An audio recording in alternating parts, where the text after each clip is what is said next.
સમાચારમાં આગળ વાત કરીએ તો ફતેપુરા પોલીસ સ્ટેશન ખાતે શાંતિ સમિતિની બેઠક યોજવામાં આવી હતી। ફતેપુરા પોલીસ સ્ટેશન ખાતે પીઆઈ કેસી વાઘેલાની અધ્યક્ષતામાં શાંતિ સમિતિની બેઠક યોજાઈ હતી।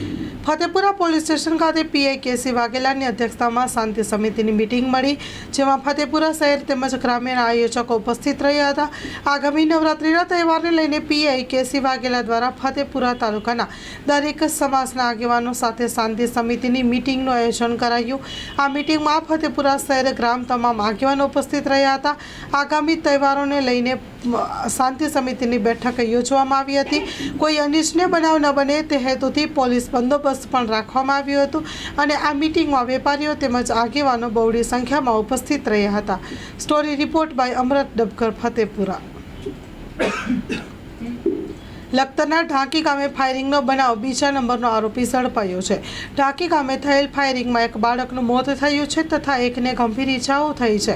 લખતર તાલુકાના ઢાંકી ગામે થયેલ ફાયરિંગના બનાવમાં બે આરોપીમાંથી એક આરોપી કરણ ડુંગરાણીને સુરેન્દ્રનગર એલસીબી દ્વારા ઝડપી પાડવામાં આવ્યો છે।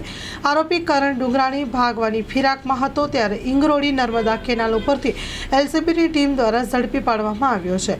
Surendranagar LCB SOG parole furlough સ્કોડની અલગ અલગ ટીમો બનાવી કોમ્બિંગ હાથ ધરાયું હતું। પોલીસ કાફલા સાથે લખતર તેમજ પાટડી વિસ્તારમાં કરવામાં આવ્યું હતું સર્ચ ઓપરેશન દરમિયાન ઢાંકી ગામમાં થયેલ ફાયરિંગમાં સંડોવાયેલા બે આરોપીમાંથી એક આરોપી કરણ ડુંગરાણી ઇંગરોડી નજીક નર્મદા કેનાલ પર હોવાની બાતમી મળી હતી, જેના અંગે તેને ઝડપી પાડવામાં આવ્યો હતો અને આ અંગે લખતર પોલીસ દ્વારા આરોપીની અટકાયત કરી કાયદેસરની કાર્યવાહી હાથ ધરવામાં આવી છે। Story report by Jayendrasinh Jhala, Lakhtar. Junagadh Girnar પર્વત ઉપર 11 કેવીનું લોકાર્પણ કરવામાં આવ્યું। રાજ્યનું પ્રથમ ઊંચાઈ ઉપર તૈયાર કરાયું છે સબસ્ટેશન। ઉર્જા મંત્રી કનુભાઈ દેસાઈના હસ્તે કરાયું લોકાર્પણ। સાંસદ રાજેશ ચુડાસમા, ધારાસભ્ય સંજય કોરડિયા રહ્યા હતા હાજર। માતાજીની પૂજા કરી લીધા હતા આશીર્વાદ। Story report by Paresh Buddhbhatti. Sangarpura ગામે રાત્રે ગામનું બસ સ્ટેશન બેસી ગયું હતું। ડભોઈ તાલુકાના સંગરપુરા ગામે રાત્રિના દરમિયાન એકાએક ગામનું બસ સ્ટેશન બેસી ગયું હતું। સદનસીબે કોઈ જાનહાનિના સમાચાર સામે આવ્યા નથી। રાતનો સમય હતો, જેને લઈને વહેલી તકે હજુ પણ કેટલાક ગામના બસ સ્ટેશન ડેપો જર્જરિત છે, તેને ઉતારી લેવામાં આવે અથવા તો વહેલી તકે કામગીરી શરૂ કરવામાં આવે તેવી માંગ ઉઠી છે। સંગરપુરા ગામે ગામનું બસ સ્ટેશન રાત્રે એકાએક ધસાઈ પડ્યું હતું, ત્યારે રાતનો સમય હતો, તેથી જાનહાનિ થઈ નથી। સતત વરસાદને કારણે જૂની ગામનું ડેપો હોય અને રાત્રે દરમિયાન આખું ડેપો બેસી ગયું હતું। હાલ ડભોઈ તાલુકામાં હજુ પણ જૂના અને જર્જરિત એસટી ડેપો જોવા મળી રહ્યા છે। કોઈ જાનહાનિ થશે કે શું તેની રાહ જોઈને તંત્ર બેઠું હોય તેવું લાગે છે, કારણ કે ચોમાસા દરમિયાન ચારે તરફ પાણી ભરાયેલું જોવા મળે છે અને પાયા પણ હલી ગયા છે, જેને લઈને આ કોઈ પણ સ્થળે કોઈ પણ જગ્યાએ જર્જરિત ઇમારતો અને આ બસ સ્ટેશન બેસી જાય અને જાનહાનિ થાય તેવી સમગ્ર ઘટના સામે આવી છે। Story report by Lalbhai Bhathiyara, Dabhoi. Saraswatam સંચાલિત પૂજાભાઈ આનંદજી હાઈસ્કૂલ, નિરોણા પ્રાથમિક કુમાર શાળા, પ્રાથમિક કન્યા શાળા તેમજ નિરોણા પોલીસ સ્ટેશનના સંયુક્ત ઉપક્રમે સ્ટુડન્ટ પોલીસ કેડેટનો ત્રિદિવસીય બિન નિવાસી શિબિરનું આયોજન કરવામાં આવ્યું હતું। એસપીએ હાઈસ્કૂલમાં કરવામાં આવ્યું હતું। એસએસપીએ હાઈસ્કૂલમાં એસપીસીની ત્રિદિવસીય શિબિરની શરૂઆત હાઈસ્કૂલના પ્રાંગણમાં આચાર્ય વીએમ ચૌધરી સાહેબની મુખ્ય ઉપસ્થિતિમાં કરવામાં આવી હતી। કોમ્યુનિટી પોલીસ ઓફિસર અલ્પેશભાઈ જાની તેમજ ડ્રીલ ઇન્સ્ટ્રક્ટર કિંજલબેન ચૌધરીએ ત્રિદિવસીય શિબિર વિશે એક વિસ્તૃત માહિતી આપી હતી। પ્રથમ દિવસની શિબિરની શરૂઆતમાં શારદેને યાદ કરી સમૂહ પ્રાર્થના કરવામાં આવી હતી અને આ કાર્યક્રમ યોજાયો હતો।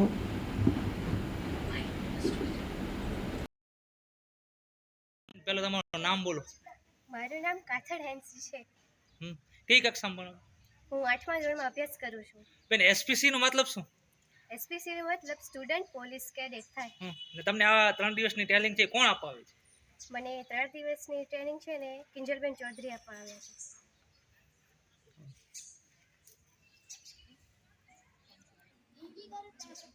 બેન, તમારું નામ? મારું નામ કિંજલબેન રમેશભાઈ ચૌધરી છે। હું નિરોણા પોલીસ સ્ટેશનમાંથી આવું છું। હું એસપીસીના સ્ટુડન્ટને તાલીમ આપું છું અને અત્યારે અમે લોકો બિન નિવાસી કેમ્પ કરી રહ્યા છીએ અને અત્યારે ટોટલ 60 વિદ્યાર્થીએ બિન નિવાસી કેમ્પમાં ભાગ લીધેલ છે। બેન, પછી આ છોકરાઓને હમણાં ટ્રેનિંગ આપો છો, પછી આગળ ભવિષ્યમાં? ભવિષ્યમાં આ જે ટ્રેનિંગ એસપીસીની જે ટ્રેનિંગ આપવામાં આવે છે ને એ એમના ઘડતર માટે આપવામાં આવે છે કે એ લોકો પોલીસથી ડરે નહીં અને આગળ જઈ શકે એમ કે જે લોકો ભણતા નથી ને ગામડાના વિદ્યાર્થી એ લોકો આગળ જાય એના માટે એમને તાલીમ આપવામાં આવે છે એસપીસી. જય સારસ્વતમ. મારું નામ છે ભાનુશાલી પૃથ્વી. કઈ કક્ષામાં ભણે છે? હું 9માં અભ્યાસ કરું છું. એસપીસી નો મતલબ શું? Student police cadet. તો આગળ પછી એની તાલીમ લઈને પછી આગળ ભવિષ્યમાં શું કરીશ? આગળ મન ફાવે તો હું પોલીસમાં જવાનું વિચારશો? આજરોજ સારસ્વતમ સંચાલિત પુંજાભાઈ આણંદજી હાઈસ્કૂલ નિરોણા પ્રાથમિક કુમાર શાળા, પ્રાથમિક કન્યા શાળા તેમજ નિરોણા પોલીસ સ્ટેશનના સંયુક્ત ઉપક્રમે સ્ટુડન્ટ્સ પોલીસ કેડેટની ત્રિદિવસીય બિનનિવાસી શિબિરનું આયોજન એસએસપી હાઈસ્કૂલમાં કરવામાં આવેલ હતું. એસપીસીની ત્રિદિવસીય શિબિરની શરૂઆત હાઈસ્કૂલના પ્રાંગણમાં આચાર્ય શ્રી ડૉક્ટર વીએમ ચૌધરી સાહેબની મુખ્ય ઉપસ્થિતિમાં કરવામાં આવેલ હતી, જેમાં કમ્યુનિટી પોલીસ ઓફિસર અલ્પેશભાઈ જાની તેમજ ડ્રિલ ઇન્સ્ટ્રક્ટર કિંજલબેન ચૌધરીએ ત્રિદિવસીય શિબિર વિષયક વિસ્તૃત માહિતી આપી પ્રથમ દિવસની શિબિરની શરૂઆત મા શારદેને યાદ કરી સમૂહ પ્રાર્થનાથી કરવામાં આવેલ હતી. પ્રાર્થના બાદ ગુજરાત એસપીસી વડા હસમુખભાઈ પટેલના યુટ્યુબના માધ્યમથી એસપીસી વિશેના વક્તવ્યને સાંભળ્યા બાદ હાઈસ્કૂલના આચાર્યશ્રી દ્વારા એસપીસીના કેડેટ્સ સાથે વાર્તાલાપ કરવામાં આવેલ હતો, જેમાં સૌ કેડેટ્સ હર્ષભેર જોડાયેલ હતા. વાર્તાલાપ બાદ 10 જેટલા કુમાર અને કન્યા કેડેટ્સ દ્વારા મારો હીરો એવા એમના રોલ મોડલ વિશે વાત કરી અન્ય કેડેટ્સને પ્રેરિત કરેલ હતા. થોડા વિરામ બાદ વાંચનની સુટેવ વિશે એક સેમિનારનું આયોજન કરવામાં આવેલું હતું, જેમાં વાંચનની ટેવ તેની ઉપયોગિતા વિશે સૌને પ્રાથમિક કુમાર અને કન્યા શાળાના સીપીઓ દ્વારા માહિતગાર કરવામાં આવેલ હતા અને સાથે સાથે પ્રજા અને પોલીસ વચ્ચેના સંબંધો વિશે પણ વર્ગ ચર્ચા રાખવામાં આવેલ હતી. સાંજના સમયે શાળાના મેદાનમાં કેડેટ્સના સાહસિકતા વિકસે એ હેતુથી રોપ ક્લાઇમ્બિંગ કરવામાં આવેલ હતું અને બોલ ગેમ પણ રમાડવામાં આવેલ હતી.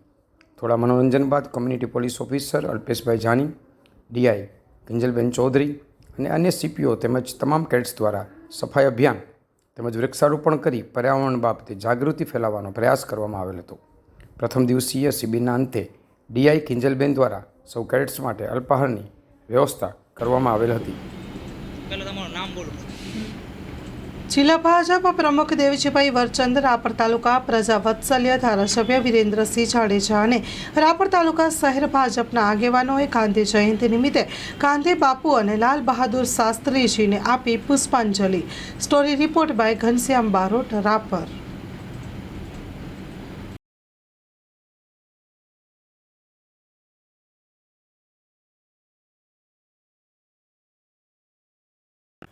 નમસ્કાર દર્શક મિત્રો, હું ઘનશ્યામ બારોટ માનવ લાઈવમાં આપને આવકારું છું. ખાસ તો આજે લાલ બહાદુર શાસ્ત્રીજી અને રાષ્ટ્રપિતા ગાંધીજીની જન્મજયંતિ હતી. એ નિમિત્તે કચ્છ જિલ્લા ભાજપના પ્રમુખ શ્રી દેવજીભાઈ વરચંદ, રાપર તાલુકાના ધારાસભ્ય શ્રી વિરેન્દ્રસિંહજી અને તાલુકા ભાજપની ટીમ દ્વારા મહાત્મા ગાંધીને પુષ્પાંજલિ અર્પણ કરવામાં આવી. ખાસ તો એ બાબતે મારી સાથે અત્યારે રાપર તાલુકા ભાજપના પ્રમુખ નશાભાઈ દિયા, રાપર તાલુકા પંચાયતના કારોબારી ચેરમેન જયદીપસિંહજી જાડેજા અને કચ્છ જિલ્લા પંચાયતના પૂર્વ મહિલા અને બાળ વિકાસના ચેરમેન ભગાભાઈ આહિર છે. આપણે નશાભાઈને પૂછશું, શું કહેશો નશાભાઈ આજના પ્રોગ્રામ વિશે? આજ રોજ 2 ઓક્ટોબરના આ દેશના મહાન દેશભક્ત લાલ બહાદુર શાસ્ત્રી અને ગાંધીજીના જન્મજયંતિ નિમિત્તે આ રાપર તાલુકા ભારતીય જનતા પાર્ટી વતી એમને ખૂબ ખૂબ શુભેચ્છા અને શ્રદ્ધાંજલિ આપું છું. આજ રાપર વિધાનસભા અને કચ્છ જિલ્લાના ભારતીય જનતા પાર્ટીના અધ્યક્ષ દેવજીભાઈ, આ વિસ્તારના લોકલાડીના ધારાસભ્ય વિરેન્દ્રસિંહભાઈ જાડેજા, રાપર વિધાનસભાના પ્રભારી ભરતભાઈ શાહ, પ્રાથમિક સદસ્ય અભિયાનના ઇન્ચાર્જ વિકાસભાઈ રાજગોર તેમજ રાપર શહેર, રાપર તાલુકા, જિલ્લા પંચાયત, તાલુકા પંચાયત સૌ પાર્ટીના સૌ આગેવાનો સાથે મળી ગાંધી જયંતિના હાર તોરા કરવામાં આવ્યા હતા. ને આજે લાલ બહાદુર શાસ્ત્રી જ્યારે દેશના વડાપ્રધાન બન્યા ત્યારે દેશમાં અનાજની ખૂબ ઘટ હતી, ત્યારે એણે દર સોમવારે આ દેશની જનતાને અનાજ એક દિવસ ન ખાવું એવું આખા દેશને વચન આપ્યું હતું. ત્યારે આખા દેશના સૌ પ્રજાજનોએ એ વચનને ઝીલી લીધું હતું. એટલે દર સોમવારે આ દેશમાં અનાજ ખાવામાં ના આવતું, ત્યારે આ દેશમાં ખૂબ અનાજની કમી હતી. આજે આ ભારતીય જનતા પાર્ટીની સરકારમાં દેશના ખેડૂતોએ આ દેશના ભંડાર ભરી દીધા છે. ત્યારે આ તકે એમને એમના આત્માને શાંતિ મળે. સુભાષચંદ્ર બોઝ ગાંધી જયંતિને ખૂબ ખૂબ અભિનંદન આપું છું. નમસ્કાર દર્શક મિત્રો. 2 ઓક્ટોબર ગાંધી જયંતિ નિમિત્તે વ્યારા નગરમાં સ્વચ્છતા અભિયાન અંતર્ગત સ્વચ્છતા અભિયાન યોજાયું હતું.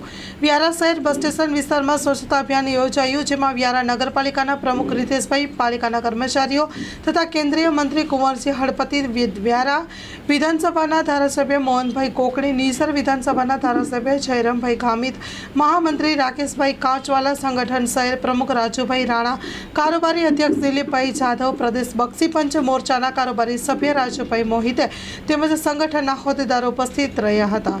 Story report by Sanjay Gandhi, Tapi.